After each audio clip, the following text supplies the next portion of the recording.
Dr. Michael. There seems to be a lot of question between what is alkaline water, what is alkalized water, is there a difference, why do the pH strips not work on this water, why do the drops work on this water? So here's a brief explanation.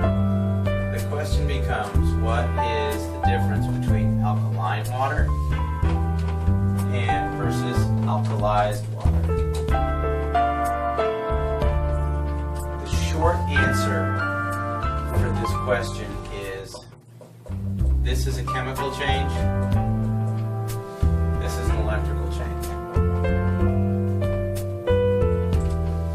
If you were to use your pH strips, like for a pool, and they test the chemicals and the water comes out at, say, 4.5. Well, with a pH of 4.5, you would then add either calcium or magnesium or something like that to increase the alkalinity.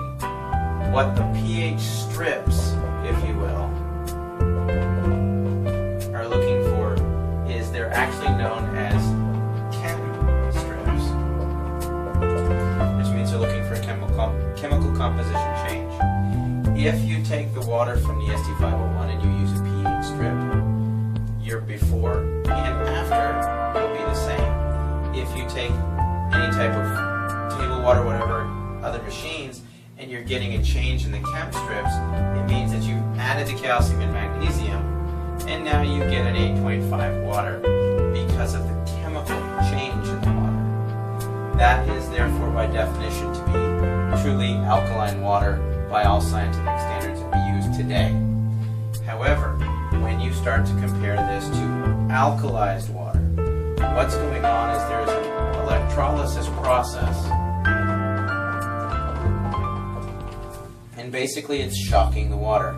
It takes an enormous level of energy to do a process that is called the dissociation of water. And you can Google that. Basically, it's the process by which you take water and you lend it to a hydrogen ion and a hydroxyl ion. The hydroxyl gives you a free electron that you can use to be a free radical scavenger. But when this process happens, basically there's an array which has a negative side and a positive side. This will attract the hydrogen ions. The hydroxyls will come over here. Well, when this happens, because they're so unstable, what they will do is they will instantly convert to H2, which is hydrogen dissolved in water. So then you end up with an H2 molecule and a couple of hydroxyls. Because this ratio changes electrically, you'll get a rise in your pH. There's no chemicals added. There's nothing they're taken or added to the water. It is strictly a requirement of power, which is where this unit comes in. If you look at it as a question of power times amperage times the surface area of the plates, that'll give you what's called a PEU, which is potential electrolysis units.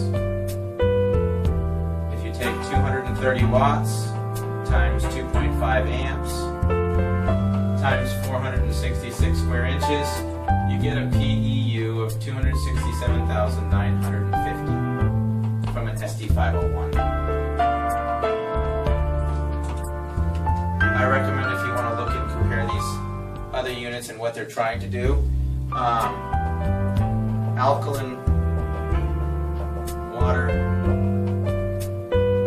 Plus has a great website. It's actually a competitor's website, and it proves the power output. Most of the units there have 110 watts times a half amp, and the standard plate size is 117 square inches, which gives you a PEU of 6,435, or approximately 2.4% of this power. Because it doesn't have enough power to create the dissociation of water, they have to add calcium and or magnesium. that happens, you then run the risk of all the dangers that are associated with alkaline water, because if you keep adding these things into the system, they can in fact affect blood pH. That's why people say, oh, alkaline water can be dangerous, you got to be careful not to do too much, you might alkalize the system. If this builds up in the bloodstream, you will change your blood pH, and that can create a lot of health issues. Alkalized water, on the other hand, doesn't add any chemicals. It's not going to stress, for instance, the stomach when you drink it. The stomach is going to be looking for this to neutralize it. It is not looking for this right here. So as soon as this water is absorbed into the body, the charge is absorbed, your pH becomes essentially neutral.